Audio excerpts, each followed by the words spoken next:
Hindi ko akalain na ang sarili kong ama ang maglalagay ng presyo sa kalayaan ko.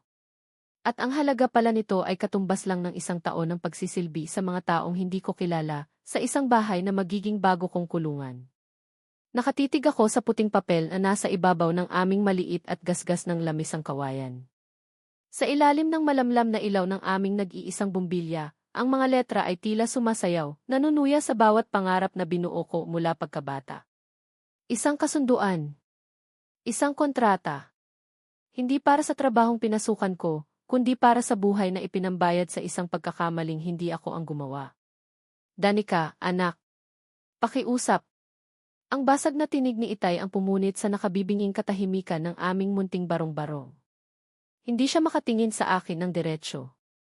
Ang kanyang mga mata, na dati puno ng pag-asa sa tuwing ipinapakita ko ang aking report card na may matataas na marka, ay ngayon nakatungo sa maruming sahig na semento.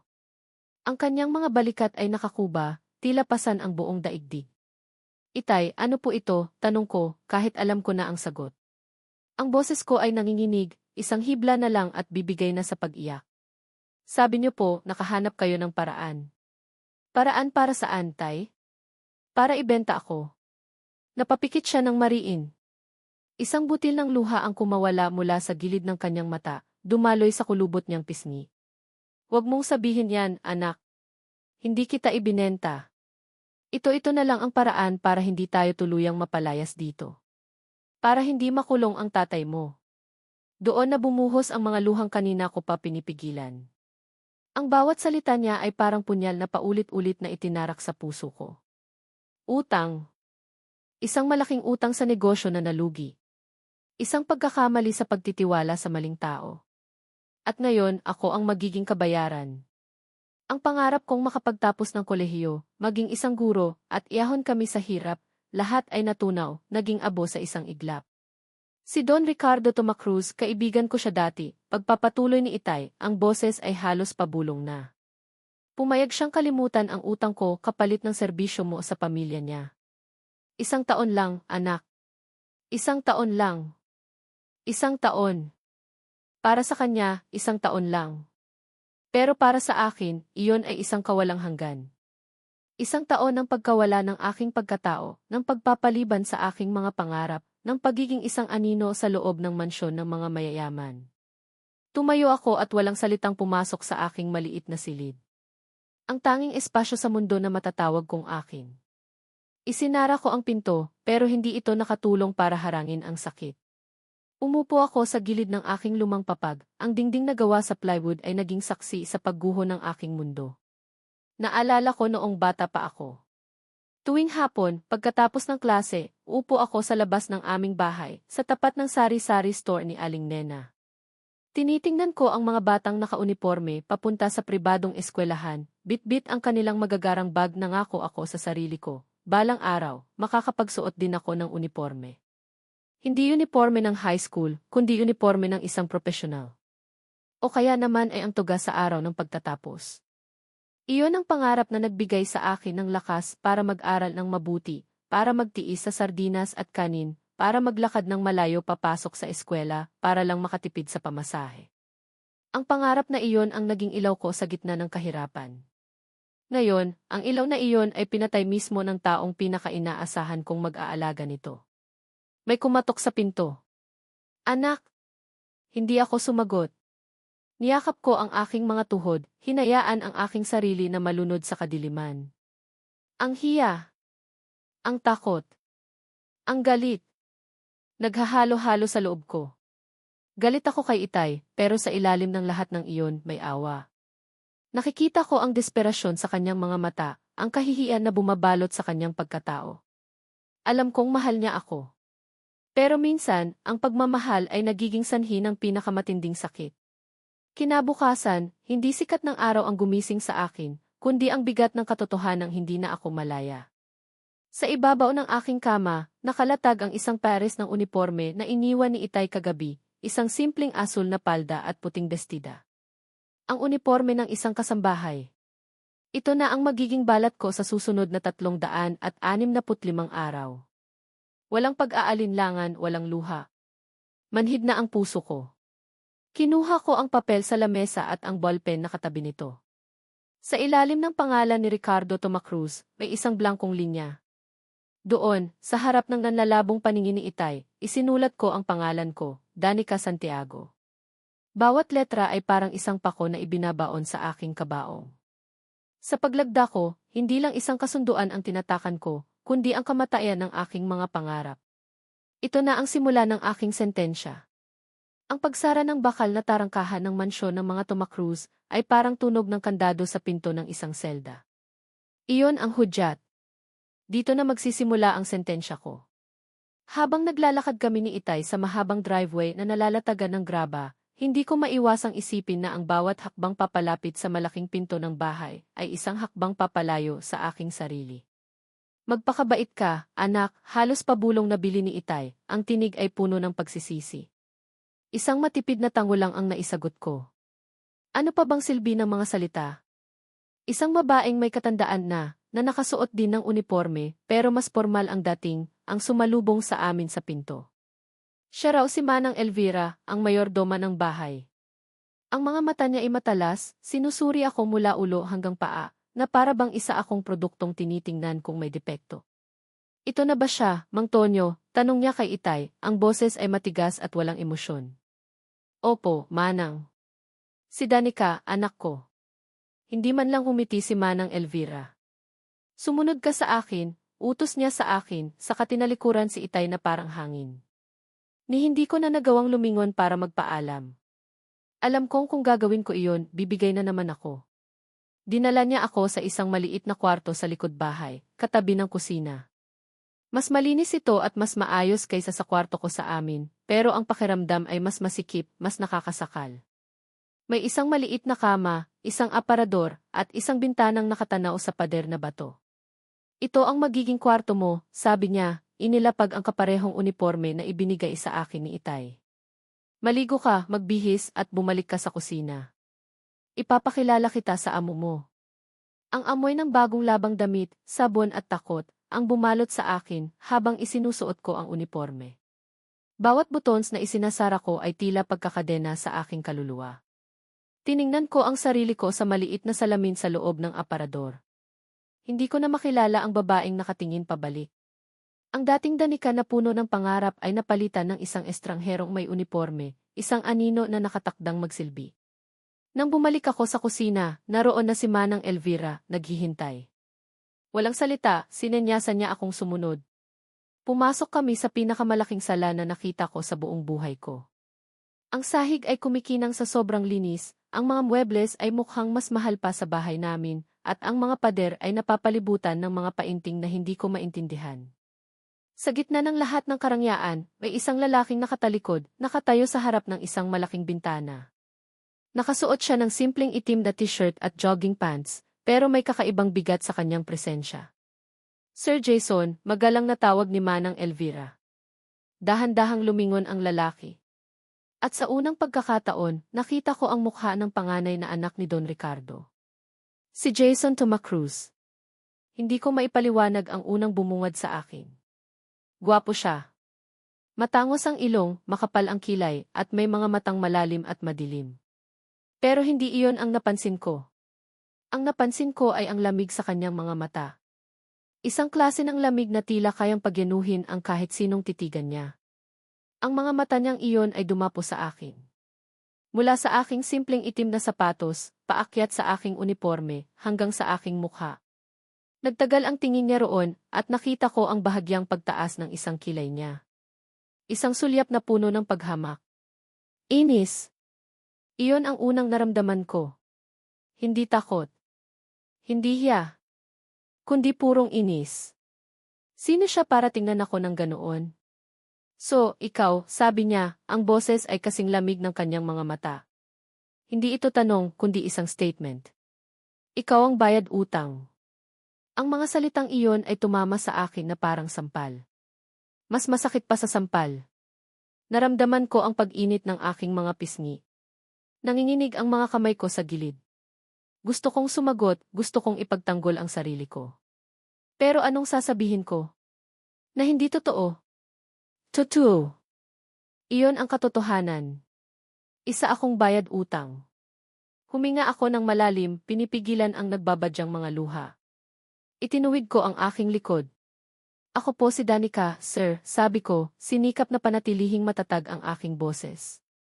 Tinalikuran niya ako at muling humarap sa bintana, na para bang tapos na ang usapan at isa lang akong istorbo. Ngunit bago siya tuluyang lumingon, nahagip na mga mata ko ang hawak niya. Isang silver na picture frame. At sa maikling segundong iyon, bago bumalik ang malamig na maskara sa kanyang mukha, nakita ko ito, isang kislap ng kalungkutan sa kanyang mga mata. Isang bagay na malalim at masakit. Intriga. Sa kabila ng inis, may biglang sumibol na kuryosidad. Bakit? Anong mayroon sa litratong iyon? Simula ngayon, isa ka sa mga katulong dito, pagpapatuloy niya, hindi pa rin lumilingon. Ang trabaho mo ay sumunod. Sumunod sa lahat ng iutos ni Manang Elvira. Sumunod sa lahat ng iutos ko. Maliwanag? Opo, sir. Good. Akala ko, iyon na ang katapusan. Aalis na kami ni Manang Elvira. Pero bigla siyang humarap muli, ang mga mata niya ay parang dalawang itim na batong nakatitig sa akin, matalas at mapanuri. May isa pa pala, sabi niya, ang bawat salita ay mabagal at may diin. Huwag kang pakalat-kalat sa bahay na ito kung hindi ka inuutusan. Huwag kang hahawak ng kahit anong hindi mo pag-aari. At higit sa lahat, lumapit siya ng isang hakbang, sapat para maramdaman ko ang lamig na nagmumula sa kanya, huwag kang magkakamaling isipin na parte ka ng pamilyang ito. Nag-iwan siya ng nakabibinging katahimikan. Ang mga salita niya ay nakabitin sa hangin, mabigat at puno ng lason. Pagkatapos ay tinalikuran niya kami at nagsimulang maglakad paakyat sa grandiosong hagdanan. Naiwan akong nakatayo roon, nakatikom ang mga kamao. Ang inis at intriga ay biglang napalitan ng isang bagong damdamin, galit. Isang tahimik na galit na nangako sa aking sarili na balang araw, ipapakita ko sa lalaking iyon na hindi lang ako isang ibayad utang. Ako si Danica Santiago. At hindi pa tapos ang kwento ko. Ang unang alituntunin sa bahay na ito, Danica, ay simple, bawal ang tatanga-tanga. Ang mga salitang iyon ni Manang Elvira ang naging pambungad ko sa unang linggo ng pagsisilbi sa mansyon ng mga Tumacruz. Ang bawat araw ay isang pagsubok sa aking pasensya. Ang bawat utos ay isang paalala ng aking kalagayan. Pagpapakumbaba. Iyon ang salitang paulit-ulit kong itinatanim sa isip ko para lang malagpasan ang bawat oras. Ang mga araw ko ay nagsisimula bago pa man sumikat ang araw. Paglilinis. Paglalaba. Pamamalansa. Pagsisilbi. Isang walang katapusang siklo ng mga gawaing bahay na idinidikta sa akin hindi lang ni Manang Elvira, kundi pati na rin ang dalawa pang kasambahay, sina Ate Lori at Ate Gina. Sa umpisa, akala ko magiging kakampi ko sila. Pare-pareho lang naman kami ng trabaho. Pero mali ako. Para sa kanila, ako ang ibago. Ako ang iiba. Ako ang ibayad utang. Naririnig ko ang mga bulungan nila kapag nakatalikod ako. Ang mga hagigikan nila kapag may nagawa akong mali. Hayaan mo na yan, bagito pa, sasabihin ni Ate Lori na may halong pang-aasar. Bagito o boba lang talaga, sagot naman ni Ate Gina, nasusundan ng isa pang tawanan. Hinahayaan ko lang sila. Isinasantabi ko ang sakit. Inilulunok ko ang pride ko. Kailangan kong magpakumbaba. Para kay Itay. Para sa pamilya ko. Pero ang pinakamabigat na pasanin ay hindi ang walang katapusang trabaho o ang pang-aasar ng ibang kasambahay. Ang pinakamabigat ay ang presensya ni Jason Tumacruz. Tila isang kasiyahan para sa kanya ang ipamukha sa akin na isa lang akong basura sa paningin niya. Tuwing magkakasalubong kami sa pasilyo, hindi niya ako tinitingnan na para bang isa lang akong webless. Kapag nagsisilbi ako ng kape sa kanya, iniiwasan niyang magdikit ang aming mga kamay na para bang mayroon akong nakakahawang sakit. At ang mga utos niya, laging may kasamang pahiwatig ng paghamak. Hoy, ikaw! Linisin mo to, may natapong kape. Pakikuha nga ng sapatos ko. Dalian mo. Hindi, Danica. Laging ikaw di hoy. Ang bawat salita ay parang maliliit na karayom na tumutusok sa aking pagkatao. Nagngingit-ngit ako sa galit sa tuwing naririnig ko ang boses niya. Isang galit na kinikimkim ko, itinatago sa likod ng isang blangkong mukha. Ang pinakamatinding pagsubok ay dumating sa araw ng fiesta ng kanilang barangay. Ang pamilyang Tomacruz ay kilala sa pagiging marangya. Bawat taon, naghahanda sila ng malaking salu-salo para sa kanilang mga kaibigan at kasosyo sa negosyo. Ang buong bahay ay abala. Ang kusina ay parang isang palengke sa dami ng pagkain at sa ingay ng mga taong nagtatrabaho. Danica, dalian mo riyan sa paghihiwa ng sibuyas, sigaw ni Manang Elvira. Danica, ay refill mo yung pizza ng juice, utos ni At Lori. Danica, punasan mo yung natapon sa sahig, sigaw ni Ate Gina. Tumatakbo ako, paikot-ikot sa loob ng bahay, sinusubukang gawin ang lahat ng sabay-sabay. Pagod na pagod ako, pero hindi ako pwedeng magreklamo. Nararamdaman ko ang tingin ng mga bisita sa akin. Ang iba ay maihalong awa, ang iba na maipagtataka. Sino ang bagong katulong na ito na parang hindi mapakali? Nararamdaman kong lalo akong lumiliit. Pakiramdam ko, inutil ako. Nasa kalagitnaan ako ng pagsasali ng pagkain sa mga serving dish nang biglang sumulpot si Jason sa kusina. Ang kanyang presensya ay agad na nagpabigat sa hangin. Lahat ay biglang natahimik. Nasaan ang lechon kawali? Tanong niya, ang boses ay malamig at walang pasensya. Nasa oven pa po, sir. Pinapainit pa, sagot ng kusinera. Umigting ang panga niya. Ang mga mata niya ay umikot sa buong kusina hanggang sa dumapo sa akin. Ikaw, sabi niya, itinuro ako gamit ang kanyang baba. Bakit ang kalat ng itsura mo? May mga bisita sa labas, mag-ayos ka nga. Nakakahiya ka. Para akong binuhusan ng malamig na tubig. Sa harap ng lahat, ni Manang Elvira, ng ibang kasambahay, ng mga kusinero, ipahiya niya ako. Naramdaman ko na naman ang pamilyar na init sa aking mga pisngi. Yumuko ako, itinatago ang aking mukha, nanginginig sa galit at kahihiyan. At ikaw, baling niya sa akin muli nang hindi pa nakontento. Ikaw ang magsisilbi sa lamesa namin. Siguraduhin mong hindi ka gagawa ng kahit anong katangahan. Walang salita, kinuha ko ang tray na puno ng mga baso at lumabas ng kusina. Ang bawat hakbang ay mabigat. Ang bawat bulungan ng mga bisita ay parang dagundong sa aking tainga. Nang makarating ako sa mahabang lamesa kung saan nakaupo ang pamilyang Tomacruz at ang kanilang mga pinakamahalagang bisita, huminga ako ng malalim. Kaya mo to, Danica. Pagpapakumbaba. Nagsimula akong magsilbi ng inumin. Nanginginig ang aking mga kamay pero pinilit kong kontrolin ito. Nang papalapit na ako sa kinaroroonan ni Jason, ang puso ko ay kumakabog ng malakas. Nakatingin siya sa akin, ang mga mata niya ay nanunuri, naghihintay na magkamali ako. At doon na nangyari. Sa sobrang kaba, bahagyang tumagilid ang tray. Isang baso ng tubig ang natumba, at ang laman nito ay tumapon, diretsyo sa kandungan ng isang babaeng sosyal na katabi ni Jason. Isang malakas na tili ang narinig. Lahat ng mata ay napunta sa akin. Ang mundo ko ay biglang tumigil. What the hell, sigaw ng babae. I'm so sorry. I'm so sorry, ma'am, paulit-ulit kong sabi, nanginginig habang pinupunasan ang basa niyang bestida gamit ang isang tissue. Pero ang pinakamasakit ay hindi ang sigaw ng babae o ang tingin ng mga bisita. Ang pinakamasakit ay ang mga salitang lumabas sa bibig ni Jason. Tumayo siya, hinila ako palayo sa babae, at ibinulong sa akin ang mga salitang hinding-hindi ko malilimutan. Ang boses niya ay mahina pero puno ng lason. Sinabi ko na, di ba? Wala kang ibang alam gawin kundi magkamali. Tandaan mo to, kahit kailan, hindi ka karapat-dapat tumapak sa mundo namin.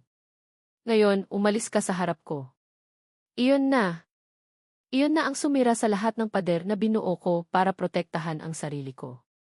Walang salita, tumalikod ako at halos takbuhin ang daan pabalik sa kusina, papunta sa aking kwarto. Doon, sa likod ng nakasarang pinto, sa wakas ay bumuhos ang lahat ng luhang matagal ko ng kinimkim. Ang sakit. Ang galit. Ang kahihiyan. Hindi ko siya maintindihan. Bakit ganoon na lang ang galit niya sa akin? Ano bang nagawa ko sa kanya? Habang nakasubsob ang mukha ko sa unan, isang pangako ang binuo ko sa gitna ng aking mga hikbi. 1 taon. Pagkatapos ng 1 taon, aalis ako sa impyernong ito. At sa pag-alis ko, sisiguraduhin kong hinding-hindi na muling magtatagpo ang aming mga landas. Pagkatapos ng insidente sa fiesta, naging doble ang pag-iwas ko kay Jason. Kung dati ay iniiwasan ko lang siya, ngayon ay tila nagkaroon ako ng radar. Kapag nararamdaman kong malapit siya, hahanap ako ng ibang daan. Kapag naririnig ko ang boses niya, magkukulong ako sa kusina o sa laundry area. Ginawa kong invisible ang sarili ko. Mas mabuti nang maging anino kaysa maging target ng kanyang galit. Ang mga araw ay lumipas na naging linggo at ang mga linggo ay naging buwan. Ang dating matinding galit ay unti-unting napalitan ng manhid na pagtanggap. Ito na ang buhay ko ngayon. Isang routine ng paggising, pagtatrabaho, pagkain at pagtulog. Isang buhay na walang kulay, walang pangarap. Isang hapon, habang nagwawalis ako ng mga tuyong dahon sa hardin, biglang bumuhos ang malakas na ulan. Walang babala. Ang kaninang mainit na sikat ng araw ay biglang tinakpan ng makapal at madilim na ulap. Nataranta ako. Malayo ang bahay mula sa kinatatayuan ko. Sisilong sana ako sa ilalim ng isang malaking puno ng mangga nang biglang may humila sa braso ko. Anong ginagawa mo? Mababasa ka. Ang boses na iyon. Ang boses na ilang buwan kong pilit na iniiwasan. Napalingon ako. Si Jason. Nakatayo siya sa tabi ko, hawak ang isang malaking itim na payong. Nakakunot ang noo niya, pero wala roon ang dati niyang pagkasuklam. Sir, iyon lang ang nagawa kong sabihin. Gulat. Iyon ang naramdaman ko. Hindi siya nagsalita. Hinila niya lang ako papalapit sa kanya, sa ilalim ng payong. Ang katawan ko ay biglang nanigas. Amoy na amoy ko ang banayad niyang pabango, isang bagay na hindi ko pa naaamoy dati dahil sa distansya na laging namamagitan sa amin. Ang init mula sa katawan niya ay bahagyang tumatago sa manipis kong uniforme, isang kakaibang init sa gitna ng malamig na ulan. Nagsimula kaming maglakad pabalik sa bahay. Walang nagsasalita. Ang tanging naririnig lang ay ang malakas na patak ng ulan sa payong at ang mabilis na kabog ng dibdib ko. Bakit niya to ginagawa? Ito ang taong nagsabi na hindi ako karapat-dapat tumapak sa mundo niya. Habang naglalakad kami, hindi sinasadyang natapakan ko ang isang madulas na bato. Nawalan ako ng balanse at muntik ng matumba. Pero bago pa man ako bumagsak sa maputik na lupa, mabilis na ipinulupot ni Jason ang isang braso sa baywang ko para suportahan ako. Mag-ingat ka, sabi niya, ang boses ay mas malumanay na ngayon. Ang mukha ko ay ilang pulgada na lang ang layo sa dibdib niya. Ang puso ko ay tila gustong kumawala. Nang magtama ang aming mga mata, may nakita akong kakaiba sa kanya. Isang bagay na hindi ko pa nakikita dati. Walang galit. Walang paghamak. Tanging kuryosidad. Agad akong lumayo ng maayos na ang aking tayo. Salamat po, sabi ko, nakayuko. Pagdating namin sa may pinto sa likod ng bahay, binitawan na niya ako. Isinara niya ang payong at ipinagpag ito. Akala ko ay aalis na siya at iiwan ako, gaya ng dati. Pero hindi. Nanatili siyang nakatayo roon, nakatingin sa akin. Basang-basa ka, sabi niya, napansin ang aking uniforme na nabasa pa rin sa ilang parte. Magpalit ka na. Baka magkasakit ka. Tumango lang ako, hindi pa rin makapaniwala sa nangyayari. Bago siya tuluyang umalis, may ginawa siyang isang bagay na lalong gumulat sa akin. Pumasok siya sa kusina, kumuha ng isang baso, at nagsalin ng tubig mula sa dispenser. Inabot niya ito sa akin. Heto, sabi niya. Inumin mo. Nag-aalangan man, tinanggap ko ang baso. Ang mga daliri namin ay bahagyang nagdikit. Isang kuryenteng dumaloy sa aking buong katawan. Itinaas ko ang aking tingin sa kanya. Nakatingin lang siya sa akin, ang mga mata ay tila may gustong sabihin pero hindi niya masabi. Pagkatapos ay tumalikod na siya at umalis, iniwan akong tulala, hawak-hawak ang baso ng tubig. Kinagabihan, hindi ako makatulog. Paulit-ulit na naglalaro sa isip ko ang nangyari kaninang hapon. Ang payong. Ang pag-alalay niya. Ang baso ng tubig. Mga simpleng bagay, pero para sa isang taong sanay sa lamig at paghamak, ang mga iyon ay parang sikat ng araw pagkatapos ng mahabang bagyo. Nagsisimula na ba siyang magbago? O baka naman nagkakamali lang ako ng interpretasyon? Kinabukasan, day off ko. Pumunta ako sa isang maliit na internet cafe malapit sa subdivision para tawagan ang kaibigan kong si Sarah sa video call. Siya lang ang tanging nakakaalam ng buong sitwasyon ko. Oh, kamusta naman ang buhay ng prinsesang alipin, bungad niyang biro. Tumigil ka nga, natatawa kong sabi, kahit papaano'y gumaan ang loob ko. May ikukwento ako sa'yo. Ikinuwento ko lahat ng nangyari kahapon. Ang ulan, ang payong, ang baso ng tubig. Nakikinig lang si Sarah, ang mukha ay seryoso. Pagkatapos kong magkwento, umiti siya ng nakakaloko. Naku, Bes. Iba na iyan. The I hate you is turning into I love you na, in a very weird, masanggit way. Ano ka ba? Imposible yan. Galit sa akin yung tao. Galit o nagpapapansin lang. Baka naman iyan ang paraan niya ng pag-crush sa'yo. Alam mo na, yung mga pa-bad boy effect. Kilig. Hindi ko mapigilang mapangiti sa sinabi niya. Kilig. Isang salitang matagal ko nang hindi naramdaman. Baliw ka talaga. Huwag kang mag-imbento. Hindi ako nag-imbento. Naku, Danica, tandaan mo tong sinasabi ko. May something na dyan. Abangan ang susunod na kabanata. Baka sa susunod, hindi na baso ng tubig ang iabot sa'yo, kundi isang baukwet ng rosas na. Nagtawanan kami, pero pagkatapos ng tawag, naiwan sa isip ko ang sinabi niya. Posible kaya? Posible kayang sa likod ng malamig na maskara ni Jason Tomacruz, may itinatagong ibang damdamin? Ang dating manhid na pagtanggap ay napalitan ng isang maliit na kislap. Isang kislap ng pag-asa. At sa unang pagkakataon sa loob ng maraming buwan, isang tanong ang biglang sumagi sa isip ko, isang tanong na parehong nagbibigay ng takot at kilig. Ano na ang susunod na mangyayari? Ang kislap ng pag-asa na naramdaman ko pagkatapos ng insidente sa ulan ay unti-unting lumago sa mga sumunod na linggo. Hindi na ako diyan kay na iniiwasan ni Jason. May mga pagkakataon na kapag nagkakasalubong kami, isang tipid na tango ang ibinibigay niya. Minsan, nahuhuli ko siyang nakatingin sa akin habang naglilinis ako sa sala at kapag lumingon ako, mabilis siyang mag-iiwas ng tingin. Mga maliliit na bagay pero sapat na para bigyan ng kulay ang dati kong kulay abo na mundo. Nagsimula akong umasa. Nagsimula akong isipin na baka tama si Sarah. Baka sa likod ng lahat, mayroon nga siyang pakialam. Isang Sabado, pinayagan ako ni Manang Elvira na umuwi sandali sa amin para dalawin si Itay.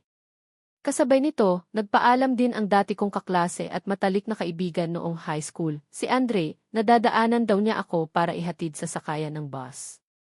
Si Andre ang tipo ng lalaki na laging nandyan, mabait, maalalahanin, at hindi lingid sa kaalaman ko, may matagal ng pagtingin sa akin. Hapon na nang dumating si Andre. Nagpaalam ako kay Manang Elvira na lalabas lang ako saglit sa gate para hintayin siya. Nakaupo ako sa isang bench malapit sa guardhouse nang huminto ang isang motorsiklo sa harap ko. Danica, masayang bati ni Andre, tinanggal ang kanyang helmet. Ang ngiti niya ay kasing liwanag ng dati. Wow! Ang ganda mo pa rin kahit simple lang. Hindi ko maiwasang mapangiti. Nambola ka pa. Kamusta ka na? Heto, okay lang. Papunta na rin sa trabaho. Ikaw, kamusta ka naman dito? Hindi ka ba nila inaapi? Tanong niya, ang tono ay maihalong pag-aalala. Okay lang ako. Mababait naman sila pag sisinungaling ko. Ayokong mag-alala pa siya. Mabuti naman kung ganun. Lumapit siya at umupo sa tabi ko. May inabot siyang isang maliit na paper bag, heto pala, paborito mo. Pagbukas ko, laman nito ay kwek-kwek at fishball mula sa paborito naming street food stall noong high school kami. Hala! Naalala mo pa, tuwang-tuwa kong sabi. Naman! Lahat ng tungkol sa'yo, naaalala ko, sabi niya, at sa paraan ng pagkakasabi niya, alam kong may mas malalim itong kahulugan. Nagkwentuhan kami ng nagkwentuhan. Tungkol sa mga dati naming kaklase, sa mga pangarap namin, sa mga nakakatawang alaala. Sa piling ni Andre, gumaan ang pakiramdam ko. Nakalimutan ko pansamantala na isa akong katulong, na nakakulong ang aking mga pangarap. Sa mga sandaling iyon, ako lang si Danica, ang simpleng babae na kausap ang kanyang matalik na kaibigan. Sa sobrang saya ng aming kwentuhan, hindi namin namalayan ang oras. Hindi rin namin namalayan ang isang itim na SUV na dumaan at bahagyang bumagal sa tapat namin. Sa loob ng sasakyang iyon, si Jason, na papauwi galing sa isang meeting, ay natigilan. Nakita niya ang lahat. Ang pagdating ng lalaki sa motorsiklo. Ang pag-abot ng paper bag ang masayang tawanan. Ang paraan ng pagtingin ng lalaki kay Danica, isang tingin na puno ng pagsinta. At ang pinakamatindi, ang paraan ng pagngiti ni Danica, isang ngiti na hindi pa niya kailanman nakita sa loob ng mansyon. Isang ngiti na malaya at totoo. Isang pamilyar na damdamin ang biglang kumulo sa loob niya. Selos. Isang matinding selos na hindi niya maintindihan kung saan nanggagaling. Bakit siya nagsiselos? Isa lang naman itong katulong. Isang bayad utang. Pero bakit parang may kung anong tumutusok sa dibdib niya habang pinapanood sila? Biglang bumalik sa alaala niya ang isang imahe mula sa kanyang pagkabata. Ang kanyang ina, masayang nakikipagtawanan sa ibang lalaki bago sila tuluyang iniwan. Ang sakit ng pagkakatraidor, ang takot na maiwan, lahat ay bumalik sa isang iglap. Ang mukha ng kanyang ina ay napalitan ng nakangiting mukha ni Danica. Mabilis niyang pinatakbo ang sasakyan, ang mga kamay ay mahigpit na nakakapit sa manibela. Pare-preho lang sila, sabi ng isang boses sa isip niya. Hindi sila mapagkakatiwalaan. Ang maliit na pagbabago sa puso niya para kay Danica ay biglang nabura, napalitan ng duda at galit. Sige na, Andre, kailangan ko nang bumalik sa loob, sabi ko, nang makita kong papalubog na ang araw. Salamat talaga dito, ha? At sa paghatid. Walang problema. Basta ikaw. Tumayo siya. Danica, bago ako umalis, may gusto lang sana akong sabihin. Biglang bumilis ang tibok ng puso ko. Alam ko na kung saan ito papunta. Alam kong hindi ito ang tamang oras o lugar, pagpapatuloy niya, medyo nahihiya pero desidido. Pero matagal ko na tong gustong sabihin. Gusto kita, Danica. Noon pa. At kung bibigyan mo ako ng pagkakataon, gusto kong patunayan sa iyo na seryoso ako. Natigilan ako. Ang mga salita niya ay sincere at puno ng pag-asa. Sa ibang pagkakataon, sa ibang sitwasyon, baka kiligin ako. Pero ngayon, ang tanging naramdaman ko ay lungkot. Paano ako papasok sa isang relasyon kung mismong sarili ko ay hindi ko pag-aari? Dahan-dahan akong umiling. Andre, salamat. Sobrang naa-appreciate ko yan. Pero hindi pa ako handa. Marami pa akong kailangang ayusin sa buhay ko. Nakita ko ang pagkadismaya sa kanyang mga mata, pero mabilis niya itong pinalitan ng isang pilit na ngiti. Naiintindihan ko. Sige, maghihintay ako. Kahit gaano katagal. Isinuot na niya ang kanyang helmet. Mag-iingat ka lagi dito, ha? Tawagan mo lang ako kung kailangan mo ng kausap. Pagkatapos ay pinaandar na niya ang motorsiklo at umalis. Naiwan akong nakatayo roon, hawak ang paper bag, ang puso ko ay mabigat. Pumasok ako sa gate at dahan-dahang naglakad pabalik sa main house. Ang masayang pakiramdam kanina ay napalitan ng isang komplikadong halo ng lungkot at pag-aalala. Pagdating ko sa may pinto ng kusina, halos mapatalon ako sa gulat. Nakayo roon si Jason, nakasandal sa hamba ng pinto, ang mga braso ay nakahalukip-kip. Ang mukha niya ay madilim, mas madilim pa kaysa sa gabing paparating.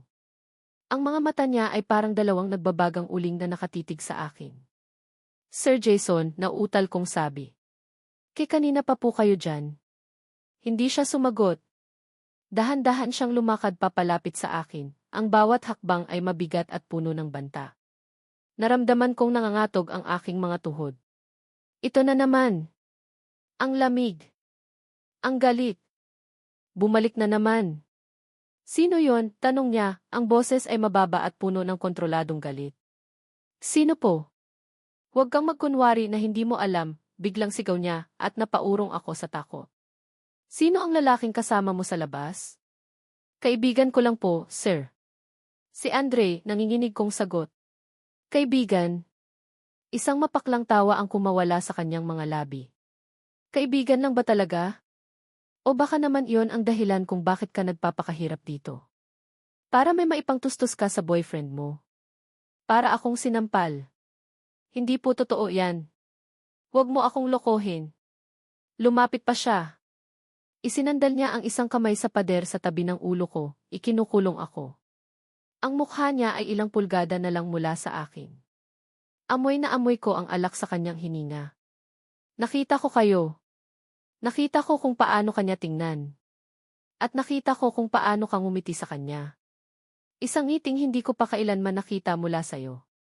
Gulat. Iyon ang naramdaman ko. Bakit niya napansin? Bakit mahalaga sa kanya kung kanino ako umingiti? Ang galit niya ay biglang nag-iba ng anyo. Ang mga mata niya ay napuno ng sakit, ng isang emosyon na hindi ko maintindihan. Bakit? Dahil ba isa lang akong amo sa paningin mo? Dahil ba sa tingin mo wala akong pakialam? Akala ko nagbabago na tayo. Ang huling mga salita ay halos pabulong na, puno ng pait at pagkadismaya. Doon ko naintindihan. Hindi lang ito simpleng galit.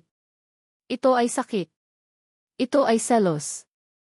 At sa isang iglap, lahat ng takot ko ay napalitan ng awa at isang kakaibang kirot sa puso. Nasasaktan siya. At kahit siya mismo ay hindi maintindihan kung bakit.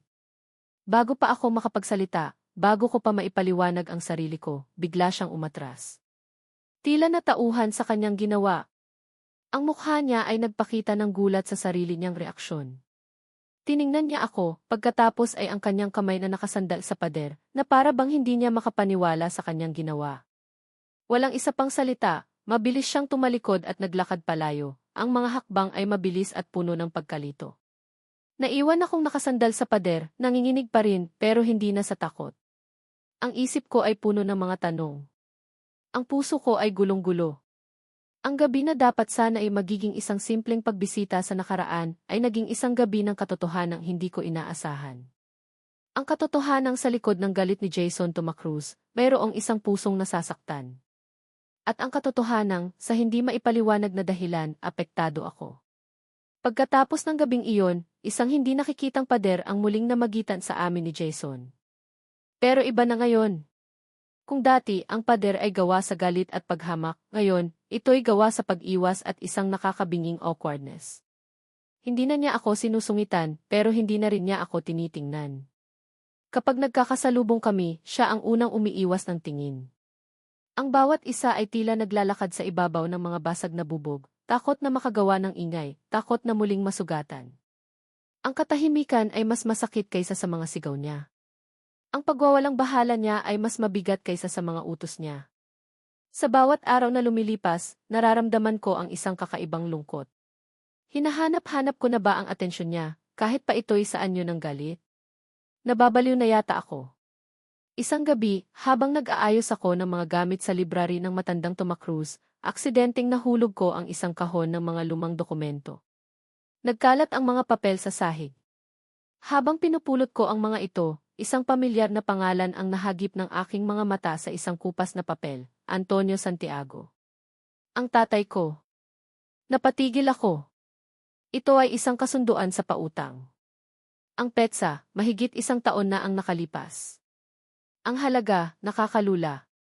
At sa ilalim, ang pirma ng tatay ko at ni Don Ricardo Tumacruz. Sa tabi nito, may isa pang papel. Isang kontrata. Ang kontrata ko. Ang kasunduan na nagsasabing magsisilbi ako ng 1 taon bilang kabayaran sa utang. Hawak-hawak ko ang mga papel, nanginginig ang mga kamay. Ito ang ebidensya. Ang katibayan ng aking pagkaalipin. Biglang bumukas ang pinto ng library. Si Jason. Natigilan siya nang makita niya ako, nakaluhod sa sahig, napapalibutan ng mga papel. Ang mga mata niya ay agad na dumapo sa hawak kong mga dokumento. Nakita niya ang pagbabago sa ekspresyon ko, ang gulat, ang sakit, ang kahihiyan. Anong ginagawa mo rito? Tanong niya, pero ang boses niya ay walang galit. Tanging pag-aalala. Dahan-dahan akong tumayo, hawak pa rin ang mga papel. Hindi ko alam kung bakit, pero sa sandaling iyon, ang lahat ng pader na binuo ko ay gumuho. Ang lahat ng pride na inipon ko ay natunaw. Pagod na akong magpanggap. Pagod na akong maging matatag. Ito, sabi ko, ang boses ko ay basag. Itinaas ko ang mga papel para makita niya. Ito ang dahilan kung bakit ako nandito. Lumapit siya. Kinuha niya ang mga papel mula sa aking nanginginig na kamay. Binasa niya ang mga ito, ang noo niya ay kumukunot sa bawat salitang nababasa. Nakita ko ang pagbabago sa kanyang mukha, mula sa pagkalito, naging pagkaunawa, at sa huli, isang bagay na hindi ko inaasahan, pagsisisi. Itinaas niya ang kanyang tingin mula sa papel patungo sa akin. Ang mga mata niya, na dati puno ng lamig, ay ngayoy puno ng sakit. Ito ba ang totoo? Tanong niya, halos pabulong. Tumango ako, hindi na napigilan ang mga luhang nagsimulang mamuo sa aking mga mata. Bayad utang, sabi ko, ginamit ang mismong salitang ipinukol niya sa akin noong unang araw. Iyan ako, di ba? Iyan ang tingin niyo sa akin. Binitawan niya ang mga papel. Dahan-dahan itong lumaglag sa sahig. Danikay. Sinubukan niyang abutin ang braso ko, pero umatras ako. Huwag, sabi ko, umiling-iling habang bumubuhos na ang aking mga luha. Ngayon, alam mo na. Masaya ka na ba? Masaya ka na bang napatunayan mo sa sarili mo na isa lang akong desperadang babae na gagawin ang lahat para sa pera? Hindi, mabilis niyang sagot, ang boses ay puno ng pait. Hindi, Danica. Mali ako. Sa unang pagkakataon, nakita ko siyang ganito, dehado, nagsisisi, nasasaktan. Ang Jason Tomacruz na mayabang at malamig ay biglang naglaho. Ang nasa harap ko ngayon ay isang lalaking puno ng pagsisisi. Lahat ng sinabi ko, lahat ng ginawa ko, di. Hindi niya matapos ang kanyang sasabihin. Patawarin mo ako. Ang mga salitang iyon, ang huling mga salitang inaasahan kong maririnig mula sa kanya, ang lalong nagpaiyak sa akin.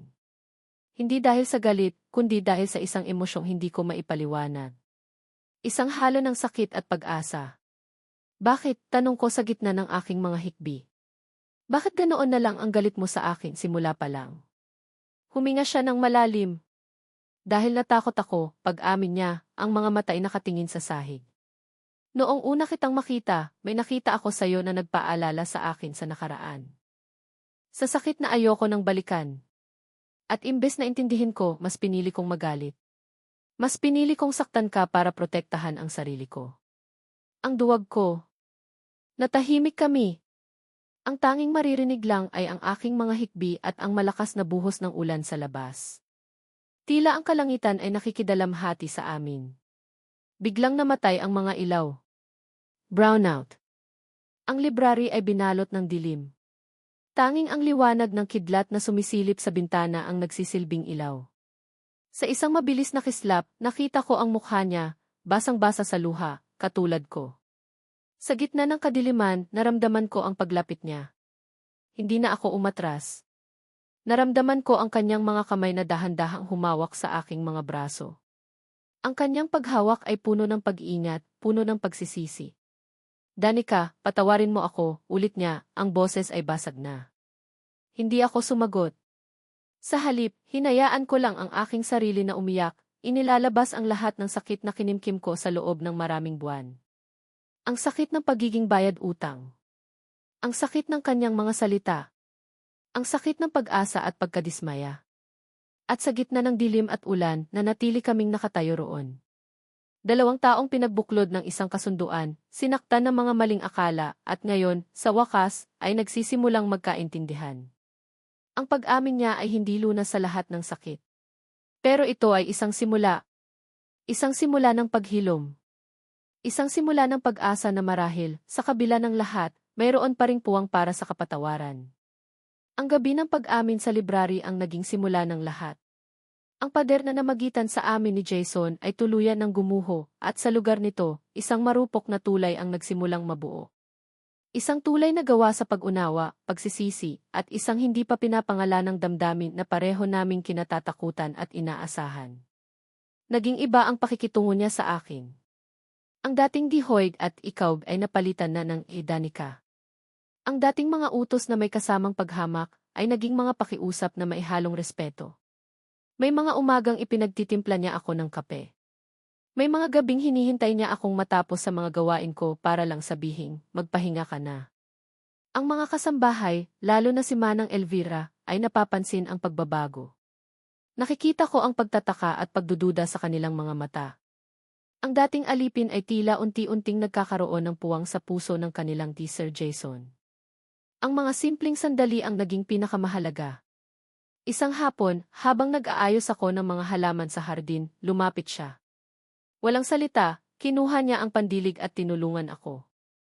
Nagtatrabaho kami ng magkatabi, ang katahimikan ay hindi na nakakabingi, kundi komportable. Gusto mo ba talagang maging guro? Bigla niyang tanong, binasag ang katahimikan. Nagulat ako. Paano niyo po nalaman? Narinig ko sa tatay mo noong unang araw mo rito, pag-amin niya. Sabi niya, pangarap mo raw yon. Tumango ako, isang mapait na ngiti ang sumilay sa aking mga labi. Pangarap na lang po siguro. Huwag mong sabihin lang, sabi niya, ang boses ay seryoso. Hindi pa huli ang lahat, Danica.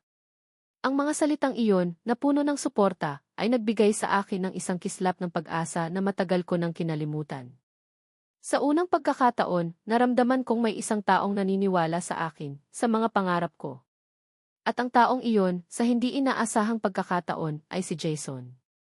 Pero alam namin pareho na ang namumuong pagtitinginan sa pagitan namin ay isang ipinagbabawal na damdamin. Isa siyang Toma Cruz. Ako ay isang Santiago, anak ng may utang sa kanila, isang kasambahay. Ang agwat sa pagitan namin ay hindi lang tungkol sa pera o estado sa buhay. Ito'y isang malalim na bangin na hinukay ng lipunan.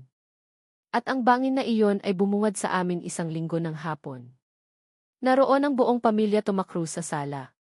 Si Don Ricardo, ang kanyang asawang si Senora Margarita, at ang nakababatang kapatid ni Jason na si Annalyn.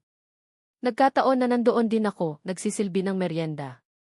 Jason, anak, simula ni Senora Margarita, ang boses ay matamis pero may pahiwatig ng bakal.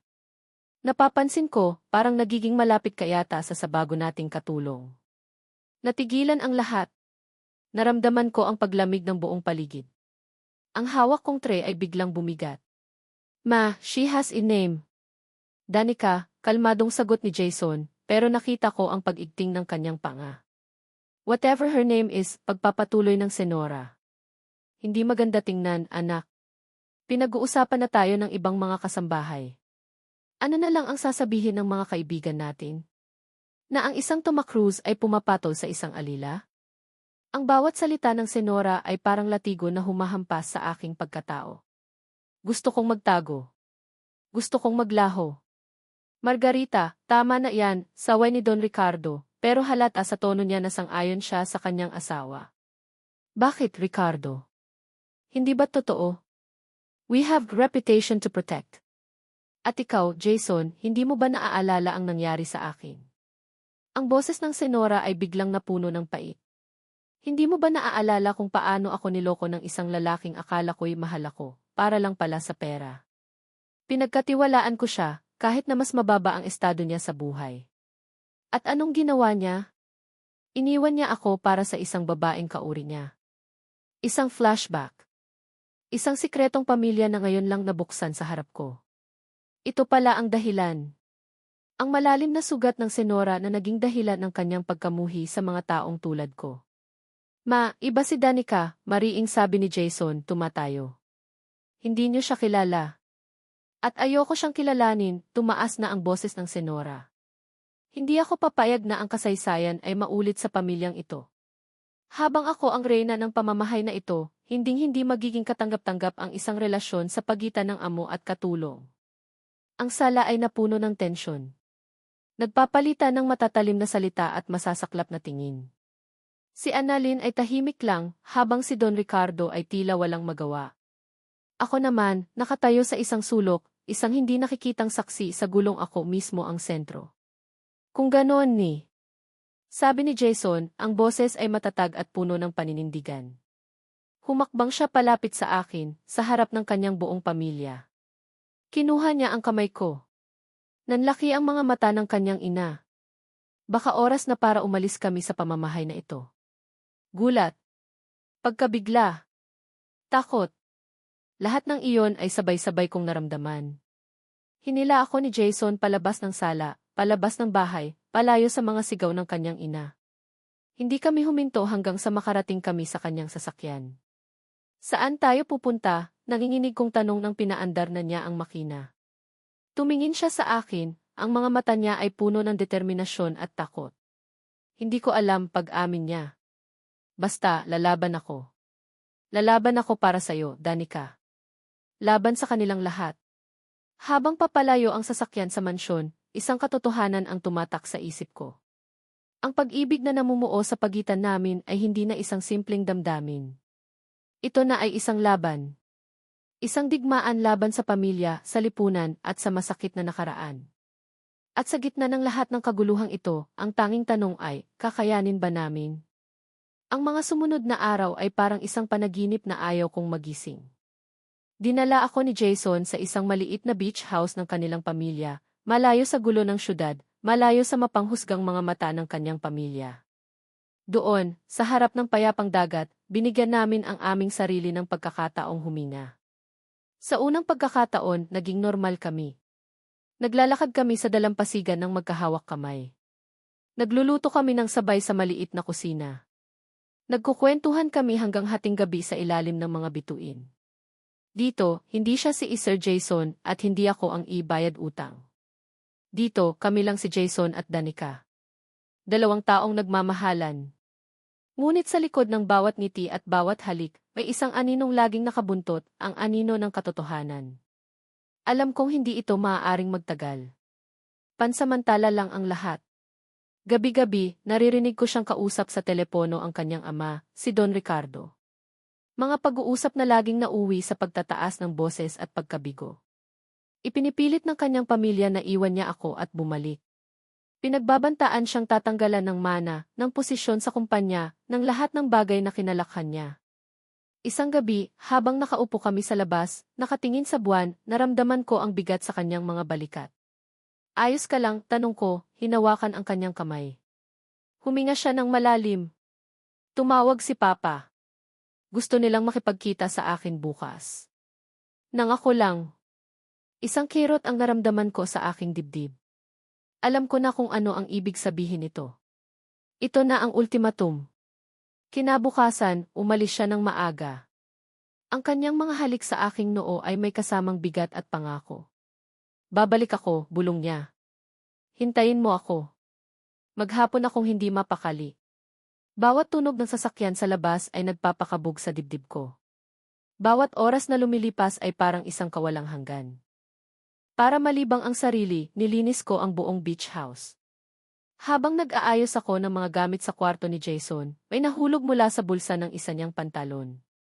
Isang maliit na kahon. Nanginginig ang mga kamay ko nang buksan ko ito. Sa loob, isang simpleng silver na singsing na may maliit na bato. Isang singsing na sumisigaw ng pangako.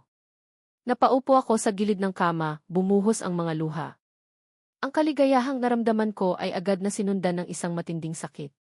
Dahil sa sandaling iyon, alam ko na ang kailangan kong gawin. Mahal ko si Jason. Mahal na mahal.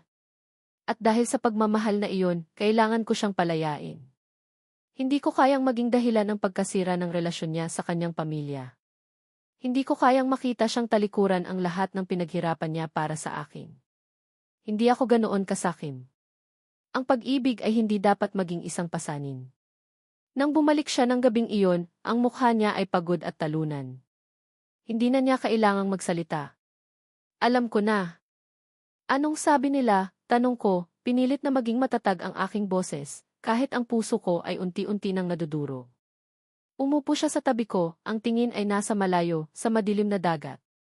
Pinapipili nila ako, sabi niya, ang boses ay walang buhay. Ikaw o sila? Ang pamilya ko, ang kumpanya, ang buong buhay na kinalakhan ko. Isang mahabang katahimikan ang namagitan sa amin.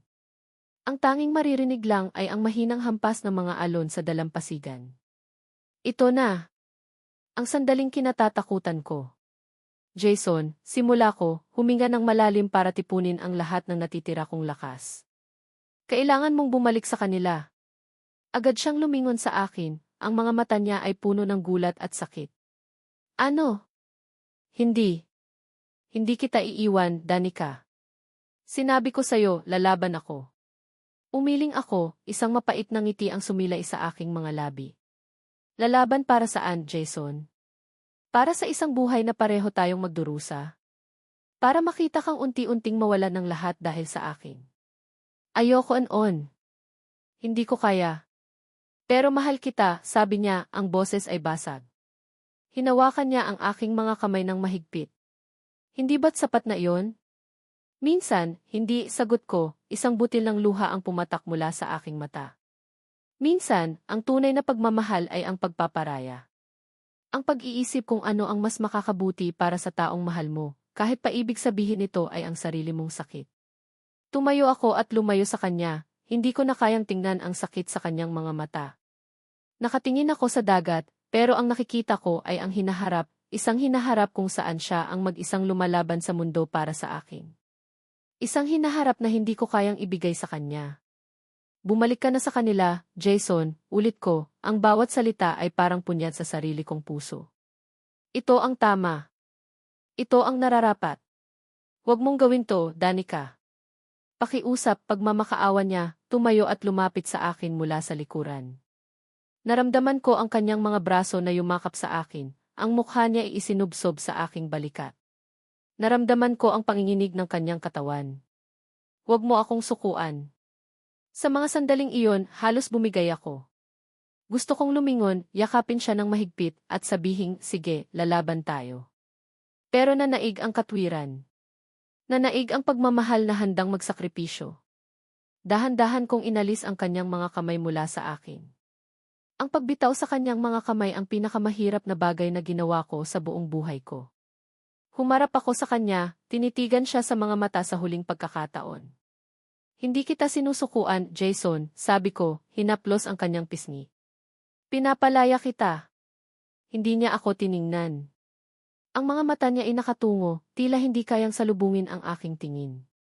Ang kanyang ego, ang kanyang takot, ang bigat ng desisyon, lahat ay nakikita ko sa kanyang mukha. Hindi niya ako mapigilan dahil sa isang parte ng kanyang puso, alam niyang tama ako. Kinabukasan, habang natutulog pa siya, kinuha ko ang aking maliit na bag, nag-iwan ng isang maikling sulat sa ibabaw ng unan at tahimik na umalis. Sa loob ng bus pabalik sa probinsya namin, walang tigil ang pag-agos ng aking mga luha. Bawat kilometrong inilalayo ko sa kanya ay parang 1,000 karayom na tumutusok sa aking puso. Ang desisyong ito ang pinakamahirap at pinakamasakit. Ngunit alam kong ito ang tama. Para sa kanya. Para sa amin. Ang alaala ng singsing sa kanyang bulsa, ang singsing na hindi niya naibigay, ang paulit-ulit na naglalaro sa aking isipan. Isang simbolo ng isang hinaharap na hindi kailanman magiging amin. Isang paalala ng pag-ibig na buong-buo, ngunit kailangang isuko dahil sa mga luha at katotohanan. Isang taon. Isang taon ang lumipas mula nang talikuran ko ang lahat. Mula nang iwan ko si Jason sa beach house na iyon. Isang taon ng paghilom. Isang taon ng muling pagbangon. Bumalik ako sa probinsya namin. Sa tulong ng perang naipon ko at kaunting tulong mula kay Andre, na nanatiling isang tapat na kaibigan, nakapagpatayo kami ni Itay ng isang maliit na sari-sari store sa harap ng aming bahay. Ito ang naging sentro ng bago naming buhay. Simple. Payapa.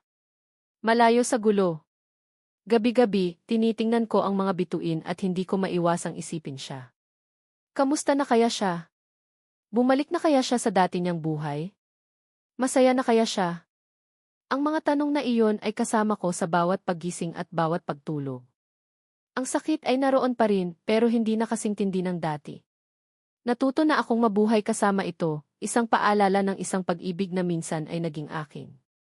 Isang hapon, habang abala ako sa pag-aayos ng mga paninda, isang pamilyar na itim na isdu ang huminto sa tapat ng aming munting tindahan. Bumagal ang pagtibok ng puso ko. Impossible. Baka nagkakamali lang ako ng nakikita. Ngunit bumukas ang pinto ng sasakyan. At mula roon, lumabas ang isang lalaking matagal ko nang hindi nakikita, pero hindi kailanman nawala sa isip ko. Si Jason. Mas payat siya ng kaunti, pero ang tindig ay ganoon pa rin. Nakasuot siya ng simpleng polo shirt at maong, pero ang presensya niya ay sapat na para patigilin ang mundo ko. Ang mga mata naming dalawa ay nagtagpo. At sa mga matang iyon, nakita ko ang lahat, ang lungkot, ang pangulila, ang pag-asang hindi namatay. Dahan-dahan siyang lumakad papalapit. Walang ngiti sa kanyang mga labi, tanging isang seryosong ekspresyon na puno ng mga emosyong hindi masabi. Tumayo lang ako sa likod ng counter, hindi makagalaw, hindi makapagsalita. Danica, sabi niya, ang boses ay malalim at puno ng emosyon. Jason, naisatinig ko ang pangalan niya, halos isang bulong. Anong ginagawa mo rito? Hindi siya sumagot. Sa halip, inilibot niya ang kanyang tingin sa paligid. Sa maliit naming tindahan, sa mga batang naglalaro sa kalye, sa akin. Nakita niya akong nakangiti. Hindi ito isang pilit na ngiti o isang malungkot na ngiti. Isa itong tunay, payapa, at masayang ngiti habang inaabutan niya ng sukli ang isang batang bumili ng candy. Sa sandaling iyon, nakita ni Jason ang babaeng minahal niya, hindi ang katulong, hindi ang bayad utang, kundi si Danica. Ang babaeng may sariling mundo, gaano man ito kasimple at masaya siya rito. Isang matinding kirot at pagsisisi ang naramdaman niya. Siya ang nag-alis ng ngiting iyan noon. Sinundan kita, sagot niya sa wakas, ang boses ay puno ng katapatan. Isang taon, Danica. Isang taon kong sinubukang ayusin ang sarili ko. Isang taon kong sinubukang kalimutan ka. Pero sa bawat araw, mas lalo lang kitang hinahanap. Nakatitig lang ako, hindi alam ang sasabihin. Ang puso ko ay nagwawala sa loob ng dibdib ko. Bumalik ako sa pamilya ko, pagpapatuloy niya. Ginawa ko ang gusto nila. Pero ang kapalit ay isang buhay na walang kulay. Isang mansyon na parang kulungan. Isang mundong walang saysay dahil wala ka. Lumapit pa siya ng isang hakbang, hanggang sa counter na lang ang namamagitan sa amin. Ang mga mata niya ay nangungusap, puno ng sakit at pagmamahal. Naaalala mo ba yung sinabi ko sa'yo sa library? Noong gabing umamin ako. Tumango ako, hindi ko malilimutan yon. Naalala mo rin ba yung sinabi ko noong fiesta? Tanong niya, at nakita ko ang pait sa kanyang mukha. Yung pinakamasakit na bagay na binitawan ko. Napayuko ako. Ang mga salitang iyon ay nakatatak pa rin sa puso ko. Kahit kailan, hindi ka karapat-dapat tumapak sa mundo namin. Nandito ako para bawiin iyon, sabi niya, ang boses ay nanginginig sa emosyon. Itinaas niya ang aking baba gamit ang kanyang daliri para magkatinginan kami. Maling-mali ako, Danica. Hindi ikaw ang hindi karapat-dapat. Ang mundo ko ang hindi naging karapat-dapat para sa'yo. Ako ang hindi naging karapat-dapat sa pagmamahal mo. May kinuha siya mula sa kanyang bulsa. Isang pamilyar na maliit na kahon. Ang puso ko ay tila tumigil sa pagtibok. Hindi ako naparito para hilingin sa iyong bumalik sa dati kong mundo, sabi niya, binuksan ang kahon para ipakita ang silver na singsing sa loob. Naparito ako para magtanong kung pwede mo ba akong payagang maging parte ng mundo mo. Itong mundo mo. Dito kung saan ka masaya.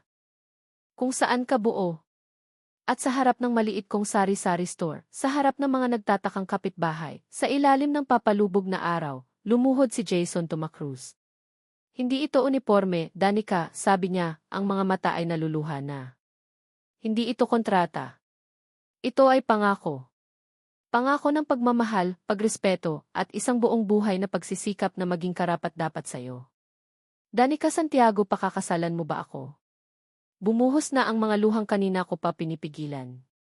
Mga luha hindi na ng sakit, kundi ng purong kaligayahan at pag-asa. Hindi ako makapagsalita. Paulit-ulit lang akong tumango. Ngunit bago pa man niya maisuot ang singsing, isang sasakyan pa ang huminto sa likod ng sasakyan niya. Bumukas ang pinto. Si Senora Margarita. Ang buong paligid ay biglang natahimik. Ang kaligayahan ko ay biglang nabahira ng takot. Ito na ba ang huling hadlang?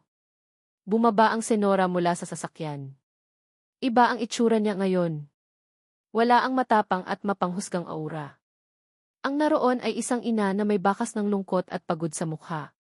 Tiningnan niya ang kanyang anak na nakaluhod sa lupa. Pagkatapos, ang tingin niya ay napunta sa akin, sa aking umiiyak na mukha. Inaasahan ko ang galit. Ang sigaw. Ang pagtutol. Pero wala. Tinitigan niya ako ng matagal. At sa gitna ng katahimikan, dahan-dahan siyang tumango. Isang tango lang. Simple. Tahimik. Pero sapat na. Isang tango ng pagtanggap. Isang tango ng pagpapalaya. Pagkatapos ay pumasok siya pabalik sa sasakyan, binibigyan kami ng aming sandali. Ang tahimik niyang pag-apruba ay mas malakas pa kaysa sa kahit anong salita. Nakangiti na ngayong umiiyak, tumingin ako kay Jason na nakaluhod pa rin. Bulong ko. Jason. Papakasalan kita. Isinuot niya ang singsing sa aking daliri. Perpekto ang sukat. Tumayo siya at niyakap ako ng mahigpit. Sa yakap na iyon, naramdaman kong buo na ulit ako. Ang lahat ng sakit, lahat ng takot, lahat ng pag-aalangan, lahat ay naglaho.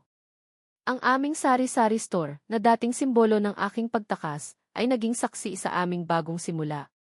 Ang pag-ibig na nagsimula sa utang, sinubok ng galit, at pinaghiwalay ng sakripisyo, ay sa wakas ay nakahanap ng daan pabalik, hindi sa isang marangyang mansyon, kundi sa isang simpleng tindahan kung saan ang pagmamahal ay ang tanging yaman na mahalaga. Ang paghilom ay nagsimula na. At ang pagbuo ng aming pamilya ay sa wakas magsisimula na rin. Sa lahat ng aking minamahal na mambabasa at tagapakinig.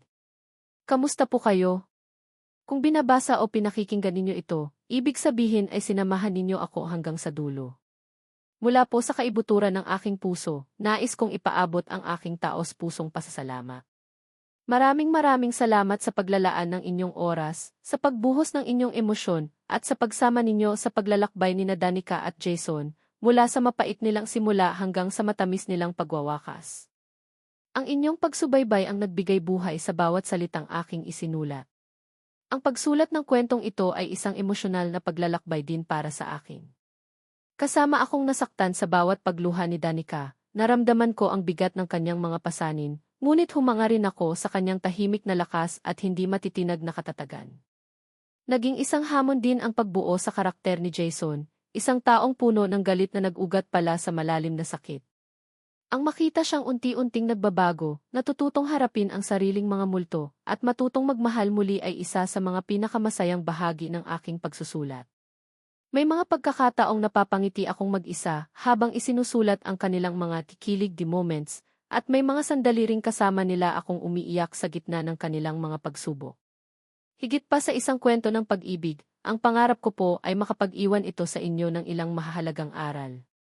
Una, ang kapangyarihan ng pagpapatawad, hindi lang ang pagpapatawad sa mga taong nakasakit sa atin, kundi lalo na ang pagpapatawad sa ating mga sarili. Pangalawa, ang pag-asa. Na kahit gaano kadilim ang sitwasyon, kahit gaano kabigat ang problema, laging may isang kislap ng liwanag na naghihintay sa dulo, basta't hindi tayo susuko.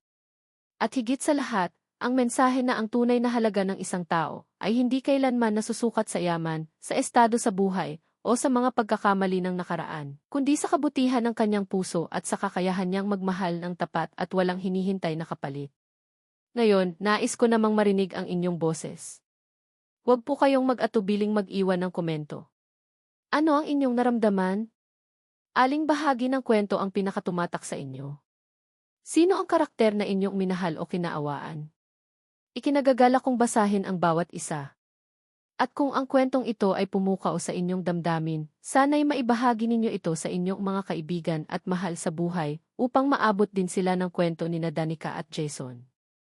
Muli, maraming salamat po sa inyong lahat. Kayo ang inspirasyon sa likod ng bawat kabanata. Hanggang sa ating susunod na kwento.